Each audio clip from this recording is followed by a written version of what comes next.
Hello students, நம்ம இன்னைக்கு இந்த வீடியோவில் என்ன பார்க்க போகிறோம்னா எக்ஸசைஸ் 10.2ல் கொஸ்டின் நம்பர் 12 பார்க்க போகிறோம். கொஸ்டின் நம்பர் 12 வந்து கொஞ்சம் லென்த்தியாக இருக்குது. அதை நான் இங்கே எழுதுனேன்னா உங்களுக்கு இவ்வளோ தூரம் போயிடுது, சரிங்களா? ஸோ ஆன்சர் எழுதுகிறப்ப உங்களுக்கு சரியாக தெரிய மாட்டேங்குது. ஸோ கொஸ்டினை நான் இந்த நோட்டில் எழுதியிருக்கேன். என்ன எழுதியிருக்குன்னா, a triangle ABC is drawn to circumscribe a circle. அதாவது ஒரு சர்க்கிள், ஒரு ட்ரையாங்கிள்குள்ள நீங்கள் ஒரு சர்க்கிளை ட்ரா பண்ண போகிறீங்க. Of radius 4 centimetre. அந்த சர்க்கிளுடைய ரேடியஸ் என்ன? 4 centimetre. such that the segments BD and DC into which BC is divided by the point of contact D are the length of 8 centimetre and 6 centimetre. அதாவது பிசின்னு இருக்குது பார்த்தீங்களா, அந்த எலிமெண்ட்டை நீங்கள் அந்த லைனை வந்து நீங்கள் என்ன பண்ண போகிறீங்கன்னா ரெண்டாக கட் பண்ண போகிறீங்க. இங்கே பாருங்கள், இப்போ இந்த டயக்ராம் இருக்குங்களா, இந்த ட்ரையாங்கிள்குள்ளே ஒரு சர்க்கிள், இது ஏ, இது பி, இது சி. இந்த பிசிக்குரிய சென்டர் பாயிண்ட்டை தான் நம்ம என்ன எடுத்துக்க போகிறோம்? டின்னு எடுத்துக்க போகிறோம். பிடியோட வேல்யூ வந்து என்ன கொடுத்துருக்காங்க? 8 சென்டிமீட்டர். அண்டு டிசியுடைய வேல்யூ வந்து 6 சென்டிமீட்டர்னு கொடுத்துருக்காங்க. Find the sides AB and AC. இந்த ரெண்டு சைடையும் அவங்க கண்டுபிடிச்சி சொல்கிறாங்கம்மா. சரிங்களா? வாங்க இப்போ ஆன்சருக்குள்ளே போயிடலாம். கொஸ்டின் புரிஞ்சுங்களா? இப்போ ஆன்சருக்குள்ளே போயிடுவாங்களா? ஸோ ஃபஸ்ட்டு நீங்கள் என்ன பண்ணுறீங்கன்னா டயக்ராம் கரெக்டாக போட்டுக்கோங்க, சரிங்களா? மொதல் ஒரு ட்ரையாங்கிள் போட்டுக்கோங்க. ஒரு ட்ரையாங்கிள், இந்த ட்ரையாங்கிள்குள்ள ஒரு சர்க்கிள், சரிங்களா? இந்த ட்ரையாங்கிள்குள்ள ஒரு சர்க்கிள்மா. இதை சென்டர் வந்து என்ன சொல்வீங்க? நீங்கள் ஓன்னு சொல்வீங்களா? சென்டர் நம்ம எப்பயுமே என்ன சொல்லியிருக்கோம்? ஓன்னு சொல்லியிருக்கோமா? இப்போ இதை ஏன்னு எடுத்துக்கோங்க, இதை பி, இது சி, சரிங்களா கண்ணா? இப்போ பாருங்களேன், இந்த பிசியோடைய மிட் பாயிண்ட் அவன் என்ன சொல்லியிருக்கான்? டின்னு கொடுத்துருக்காங்க, ரைட்டுங்களா? அதே மாதிரி ஏக்கு பிக்கு மிட் பாயிண்ட் இன்னு வச்சுக்கோங்க, ஏக்கு சிக்கு மிட் பாயிண்ட் எஃப்னு வச்சுக்கோங்க, ரைட்டுங்களா? இப்போ நல்லா கவனமாக பாருங்கள், இதில் பிடியோடைய வேல்யூ வந்து 8 சென்டிமீட்டர்னு கொடுத்துருக்காங்க சம்மில். டிசி அதாவது சிடி எப்படி வேணாலும் எடுத்துக்கோங்க, சிடியுடைய லென்த் வந்து 6 சென்டிமீட்டர்னு கொடுத்துருக்காங்கம்மா. நல்லா கவனமாக பாருங்கள், இதுதான ரேடியஸ், ரைட்டுங்களா? இதுதான் ரேடியஸ், ரைட்டுங்களா? இப்போது இந்த டிசி வந்து 6 சென்டிமீட்டர்னா இந்த இஎஃப் என்னம்மா இருக்கும்? நல்லா பாருங்கள், என்ன ஃபார்முலா இது? External point. எக்ஸ்டர்னல் பாயிண்ட்லேருந்து ஒரு லைன் போகுது, இங்கிட்ட ஒரு லைன் போகுது. இந்த பாயிண்ட், இந்த பாயிண்ட்டு, இந்த பாயிண்டோடது 6 சென்டிமீட்டர். அப்போ இது என்னவா இருக்கும்? தியரம் நம்பர் 10.2 சொல்லி கொடுத்தேன்னா, சார் இவ்வளோ சம்முக்கு சொல்லி கொடுத்தேன்னா, எக்ஸ்டர்னல் பாயிண்ட்லேருந்து ஒரு சர்க்கிளுக்கு இப்படி கட் ஆச்சுன்னா இந்த லைனும் இந்த லைனும் என்னவா இருக்கும்? ஈக்குவலாக இருக்குன்னு சொல்லியிருக்கேன்னா, அப்போ 6னா இங்கேயும் என்ன தான் இருக்கும்? 6 தான் இருக்கும். இப்போ அதே மாதிரி இங்கே பாருங்கள், பின்றது எக்ஸ்டர்னல் பாயிண்ட்டு, இந்த லைனில் கட் ஆகுது. பிஇ பிடி, பிடியோட வேல்யூ என்ன? 8. அப்போ பிஇ என்ன எவ்வளோ இருக்கும்? அதுவும் 8 தான் இருக்கும். புரிஞ்சுங்களா? எக்ஸ்டர்னல் தியரம் நம்பர் 10.2 நான் சொல்லி கொடுத்துருக்கேன், அதை பாருங்கள். இப்போ இந்த லைன் நம்மளுக்கு எவ்வளோன்னு தெரியாது, ஸோ அதை என்ன எடுத்துக்கிறோம்? எக்ஸ்ன்னு எடுத்துக்கோங்க. அப்போ இந்த ஏல உள்ள பாயிண்ட்லேருந்து வர்றது இது எக்ஸ்ன்னு எடுத்திங்கன்னா, ஏஇ எக்ஸ்ன்னு எடுத்திங்கன்னா ஏஎஃப்பும் என்னவாக தான் இருக்கும்? எக்ஸாக தான் இருக்கும், ரைட்டுங்களா? இந்த கான்செப்டை மட்டும் கொஞ்சம் நல்லா கவனமாக புரிஞ்சுக்கோங்க, ரைட்டுங்களா? இப்போ வாங்க ஆன்சருக்குள்ளே போயிடலாம். எப்படி ஆன்சர் எழுதணும்னா, சொல்யூஷன் முதல் என்ன நம்ம இப்போ கன்ஸ்ட்ரக்ட் பண்ணி எழுதுறோமா, அதை பூரா இதில் எழுதுங்க பார்ப்போம். முதல் என்ன? ஏஇ ஈக்குவல் டு எவ்வளோ சென்டிமீட்டர்? ஏஇ வந்து எக்ஸ் சென்டிமீட்டர், ரைட்டுங்களா? எக்ஸ் சென்டிமீட்டர், ஏஎஃப் அதுதானே. அப்போ AF equal to AE equal to x centimetre, அதை வச்சுக்கோங்க. அடுத்து என்ன இருக்குது? BD. BD equal to BE equal to எவ்வளோ சென்டிமீட்டர்? 8 சென்டிமீட்டர், இதுவும் கரெக்டு. அடுத்து CD equal to CF equal to 6 centimetre, CD CF 6 centimetre, சரிங்களா? இது என்ன அர்த்தம்? இதுக்கு மூணுமே அர்த்தம் tangents from external point are equal. Theorem number 10.2 உங்களுக்கு சொல்லி கொடுத்துருக்கு. இது முடிஞ்சா? இப்போ பாருங்கள், இப்போ ஏபி, இப்போ தான் சம்குள்ளே போகிறோம். இந்த ஏபியை எப்படி கண்ணா எழுதலாம்? ஏஇ ப்ளஸ் இபின்னு எழுதலாமா? ரைட்டுங்களா? இங்கே பாருங்கள், ஏஇ ப்ளஸ் பிஇன்னு எழுதலாங்களா? ஏஇ எவ்வளோ கண்ணா எக்ஸ், பிஇ எவ்வளவு 8. அப்போ என்ன போடுவீங்க 8 + x சென்டிமீட்டர். இது 1. அடுத்து ஏபி எழுதியாச்சா? அடுத்து பிசி ஏசி எழுதுங்க. ஏசி எப்படி எழுதலாம்? CF plus AC, AF plus CF. AF எவ்வளவு எக்ஸ், சிஎஃப் எவ்வளவு 6. அப்போ என்ன வரும் 6 + x சென்டிமீட்டர். கரெக்டுங்களா? இப்போ பிசி எப்படி எழுதலாம்? BD plus DC, BD plus DC. BD எவ்வளோ கண்ணா 8ங்களா? சிடி எவ்வளவு 6. 8 + 6 = 14 சென்டிமீட்டர். இது வரைக்கும் புரிஞ்சுங்களா? இது வரைக்கும் ஓகேங்களா? டவுட் இல்லைல்ல? இப்போதாம்மா ஹெரான்ஸ் ஃபார்முலா எங்கேயோ கேள்விப்பட்ட மாதிரி இருக்குங்களா? ஹெரான்ஸ் ஃபார்முலா கேள்விப்பட்டிருக்கீங்களா? என்ன கேள்விப்பட்டிருக்கீங்க? S = A + B + C/2 கேட்டிருக்கீங்களா? we know that. எதுக்கு கண்டுபிடிக்கிறது? Area of triangle. இப்போ இந்த ட்ரையாங்கிளுடைய ஏரியாவை நம்ம முதல்ல ஃபைன் பண்ணணுமா? சரிங்களா? அதுக்கு நம்ம ஃபஸ்ட்டு ஃபைன் பண்ண போகிறது ஹெரான்ஸ் ஃபார்முலா வச்சு நம்ம ஃபைன் பண்ண போகிறோம். ஹெரான்ஸ் ஃபார்முலாக்கு என்ன தேவை? எஸ், அதாவது செமி சர்க்கிள். ஃபார்முலா என்ன? A + B + C / 2ங்களா? இது உங்களுக்கு தெரியுமா? அப்போ A + B + Cனா எந்த சைடு? இது ஒரு சைடு, இது ஒரு சைடு, இது ஒரு சைடு. அப்போ 3ஐ ஆட் பண்ணுங்க. 8 + x + 6 + x + 14 / 2 போடலாங்களா? அப்போ இது எல்லாத்தையும் ஆட் பண்ணிங்கன்னா 28 + x + x 2x / 2 வருங்களா? 2லேருந்து 2ஐ காமன் ஆடுங்க. 14 + x / 2. ரெண்டையும் கேன்சல் பண்ணால் எஸ் வந்து 14 + x. ரைட்டுங்களா? இப்போ அடுத்து என்ன formula? Area of triangle. Area of triangle என்ன ஃபார்முலாமா? ஏற்கனவே தெரியுமா? S × S - A × S - B × S - C. இந்த ஃபார்முலா உங்களுக்கு தெரியுமில்ல? இது ஏற்கனவே படிச்சிருக்கீங்களா? ரைட். இதில் எஸ்ஸுக்கு பதிலாக நம்ம போடலாங்களா? என்ன போடுங்க பார்ப்போம். √ S எவ்வளவு? 14 + x. இங்கே எக்ஸுக்கு பதிலாக 14 + x மைனஸ் ஏ எவ்வளோமா? இங்கே 8 + x -8 - x. இதை கரெக்டாக போடணும். இங்கே ஏக்கு பதிலாக 8 + x போடும்பா வெளியே மைனஸ் இருக்குது. அப்போ -8 - x. புரிஞ்சுங்களா? அடுத்து second term 14 + x minus b எவ்வளவு? 6 - x.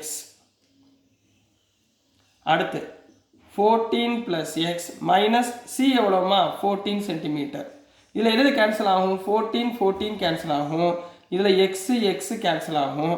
இங்கே x கேன்சல் ஆகும். அப்போ நம்மகிட்ட எவ்வளோ இருக்கும்?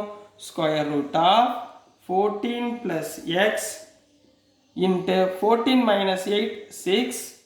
அடுத்து 14 - 6 8. இங்கே வெறும் x. புரிஞ்சுதா? டவுட் இருக்குங்களா? சரிங்களா? இதோட ஏரியா ஃபைன் பண்ணிடுவோம். சரிங்களா? அப்போ இது என்ன வந்துடும்? √ 8 6 are 48ங்களாமா? அப்போ 14 + x × 48x போட்டுக்கலாங்களா? 48x இதை மல்டிப்ளை பண்ணுங்க. என்ன வரும்? √ 48 × 14 672x + 48x². இதை ஈக்குவேஷன் நம்பர் 1 வச்சுக்கோங்க. புரியுதுங்களா கண்ணா? இதை ஈக்குவேஷன் நம்பர் 1 வச்சுக்கோங்க. இப்போ நம்ம ஒரு ஏரியா ஆஃப் த சர்க்கிள் தான் கண்டுபிடிச்சிருக்கோம். இப்போ அடுத்தது ஏரியா ஆஃப் த சர்க்கிள் நம்மளுக்கு ஜென்ரலாக என்ன தெரியும்? ½ × பேஸ் × ஹைட் இருக்கா? அதை வச்சு நம்ம கண்டுபிடிக்க போகிறோம். சரிங்களா? இப்போது செகண்ட் டேர்ம் இந்த ஈக்குவேஷன் நம்பர் 1 மட்டும் நீங்கள் நோட்டில் எழுதி வச்சுக்கோங்க ஒரு மாட்டி ஹிண்ட்டுக்கு. சரிங்களா?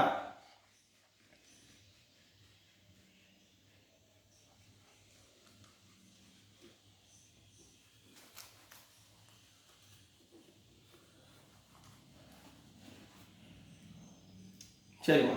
இப்போ வாங்கம்மா. we know that நம்மளுக்கு என்ன தெரியும்? we know that இன்னொரு ஃபார்முலா ஏரியா ஆஃப் ட்ரையாங்கிள். இன்னொரு ஃபார்முலா என்னம்மா? ½ × breadth × height தெரியுமில்ல? ½ BH தெரியுமா? இங்கே என்னென்ன ஏரியா இருக்குது? ட்ரையாங்கிள் OAC, அதாவது இது ரெண்டையும் ஆட் பண்ணுங்கம்மா. இதை ஆல்டிடியூட்ஸை பூரா ஆட் பண்ணுங்க. இந்த ஆல்டிடியூட்ஸ், இந்த ஆல்டிடியூட்ஸ், இந்த ஆல்டிடியூட்ஸ். அதாவது CU E, Bக்கு F, Aக்கு D. இந்த ஆல்டிடியூட்ஸ் அப்புறம் ஆட் பண்ணுறப்ப எனக்கு எத்தனை ட்ரையாங்கிள் கிடைக்கும்? இங்கே பாருங்கள், ஓபிசி ஒரு ட்ரையாங்கிள், ஓபிசி இந்த ஒரு ட்ரையாங்கிள் கிடைக்குமா? முதல்ல இந்த ட்ரையாங்கிளுக்கு நீங்கள் முதல்ல ஏரியா கண்டுபிடிங்க. ஏரியா ஆஃப் ட்ரையாங்கிள் ஓபிசி என்னமா வரும்? ஹாஃப் ஆஃப், இதில் பேஸ் எவ்வளோமா? பிசிங்களா, பேஸுக்கு பிசி இன்ட்டு இந்த இதுக்கு ஓடி, இது எவ்வளவு? ஓடி. சரிங்களா? கிராஸ் ஹைட்டு, இதாம்மா ஹைட், ஹைட் வந்து ஓடி, ஹாஃப் இன்ட்டு பிசி இன்ட்டு ஓடி. பிசி எவ்வளோம்மா? ஹாஃப் இன்ட்டு 14 இன்ட்டு ஓடின்றது 4 கொடுத்துருக்காங்களா? ஓடின்றது எவ்வளவு? 4. எங்கே கொடுத்துருக்காங்க? சம்மில் ரேடியஸ் 4ன்னு கொடுத்துருக்காங்க பாருங்கள். சம்மில் ரேடியஸ் 4ன்னு கொடுத்துருக்காங்களா? அதை தான் இங்கே யூஸ் பண்ணுறோம். ஏன்னா அதை யூஸ் பண்ணாமல் இருக்கக்கூடாதுல்ல. அப்போ 4 கொடுத்துருக்காங்கன்னா 2 2s are 4. அப்போ என்ன வரும்? 28 சென்டிமீட்டர். கிளியர்? அடுத்து ஏரியா ஆஃப், அடுத்து ஏரியா ஆஃப் ட்ரையாங்கிள் ஓஏசி.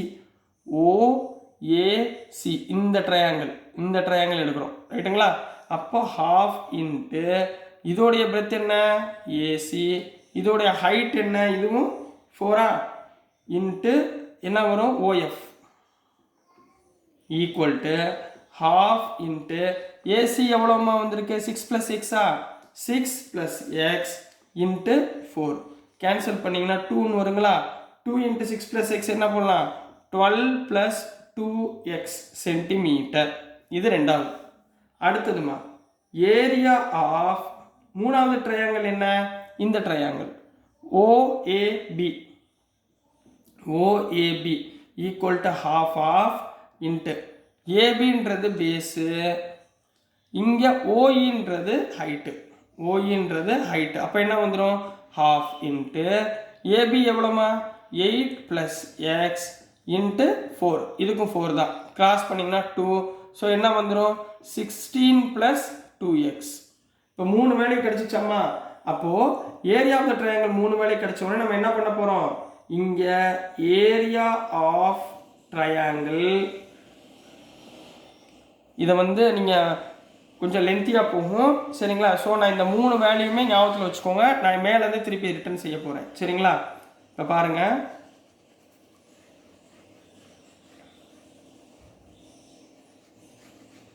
இப்போ லாஸ்ட்டாக நம்ம ஈக்குவேஷன் 1 போட்டோமா? ஈக்குவேஷன் 1ல் என்ன இருந்துச்சு? Area of triangle ABC equal to area of 3 area என்ன நம்ம கண்டுபிடிச்சோம்? Triangle OBC plus OAC plus OAB. இது 3ஐயும் கண்டுபிடிச்சோமா? ட்ரையாங்கிள் ஆஃப், இதை 3ஐயும் ஆட் பண்ணுங்க. ட்ரையாங்கிள் ஆஃப் ஏபிசி என்ன கண்டுபிடிச்சோம்? Square root of 672x plus 48x square. இது பண்ணோமா? சரிங்களா? Which is equal to 3 value என்னமா? ஃபஸ்ட்டு ஒன்றுக்கு 28 plus second value 12 + 2x plus third value 16 + 2x. இது 3ஐயும் இப்போ தான் ஃபைன் பண்ணோம். ரைட்டுங்களாமா? இப்போ சிம்பிளிஃபிகேஷன் தான், வேறு ஒன்றும் கிடையாது. சரிங்களா? லெஃப்ட் ஹேண்ட் சைடு அப்படியே வச்சுக்கோங்க. Square root of 672x plus 48x square equal to 28 + 12 40 என்ன வந்துடும்? 56. 56 + 4x. 56 + 4x எப்படி எழுதலாம்? 4ஐ காமன் எடுக்கலாமா? 4ஐ காமன் எடுத்தால் உள்ளே என்ன வரும்? 14 + x. இது வந்துருமா? 14 + x. இப்போ ரெண்டு பக்கமும் ஸ்கொயர் ரூட் இருக்கு கண்ணா. ஸ்கொயரை அந்த பக்கம் கொண்டு போயிருங்க. அப்போ என்ன வந்துடும்? 672x plus 48x square equal to இங்கே ஸ்கொயர் ஆயிரும். ஸ்கொயர் ஆஃப் 4 ஸ்கொயர் 1 ஆயிரும். இங்கே வந்து 14 + x தான் ஹோல் ஸ்கொயர் 1 ஆயிரும். ரைட்டுங்களா? புரிஞ்சுதுங்களா? ரைட். இப்போ பாருங்கள், இது ரெண்டுலையும் காமனாக என்ன எடுக்கலாம்? 48xஐ காமனாக எடுக்கலாமா? இது ரெண்டுலேருந்து 48xஐ காமனாக எடுத்திங்கன்னா இது என்ன ஆயிரும்? இங்கே 48x எடுத்திங்கன்னா இங்கே வந்து 14 + xன்னு வரும். ரைட்டுங்களா? 14 + x ஈக்குவல் டு இது வந்து 4 ஸ்கொயர்னா 16 இன்ட்டு 14 + x தான் ஹோல் ஸ்கொயர் வந்துருமா? இங்கே பாருங்கள், 14 + x 14 + x whole square cancel பண்ணிடலாங்களா? இங்கே 16 3s are 48 போட்டுக்கலாமா? அப்போ இங்கே நமக்கு என்ன வந்துடும்? 3x ஈக்குவல் டு 14 + x வருமா? புரியுதுங்களா? இந்த x இந்த பக்கம் கொண்டு போயிருங்க. அப்போது 3x minus x equal to 14, which implies 2x equal to 14, which implies x is equal to 14 by 2 equal to 7 centimeter. இப்போ x ஓட வேல்யூ என்ன 7 centimeter, right? Very good. அப்போ AB ஓட வேல்யூ AC ஓட வேல்யூ தானே அவங்க ஃபைண்ட் பண்ணி சொல்லியிருக்காங்க. therefore AB equal to நம்ம என்ன ஆல்ரெடி ஃபைண்ட் பண்ணியிருக்கோம் 8 plus x ன்னு find பண்ணியிருக்கோமா. AB equal to 8 plus x. அப்போ இந்த 8 plus xக்கு பதிலாக என்ன போட போறீங்க 7 போட்டிங்கன்னா 8 plus 7 15 சென்டிமீட்டர். இதுதான் AB உடைய வேல்யூ. நெக்ஸ்ட் AC கண்ணா. AC equal to 6 plus x பார்த்தோமா. அப்போ 6 plus 7 equal to 13 சென்டிமீட்டர். இதில் AC ஓட value 13 centimetre. So this is the answer. இதாம்மா கொஸ்டின் நம்பர் 12க்குரிய ஆன்சர் கண்ணா. ஸோ டியர் ஸ்டூடெண்ட்ஸ், நான் அனுப்புகிற வீடியோஸ் உங்களுக்கு பிடிச்சிருந்துச்சுன்னா புரிஞ்சதுன்னா மறக்காமல் லைக் பண்ணுங்கள், ஷேர் பண்ணுங்கள், மறக்காமல் சப்ஸ்கிரைப் பண்ணுங்கள் ஸ்டூடெண்ட்ஸ். தேங்க்யூ.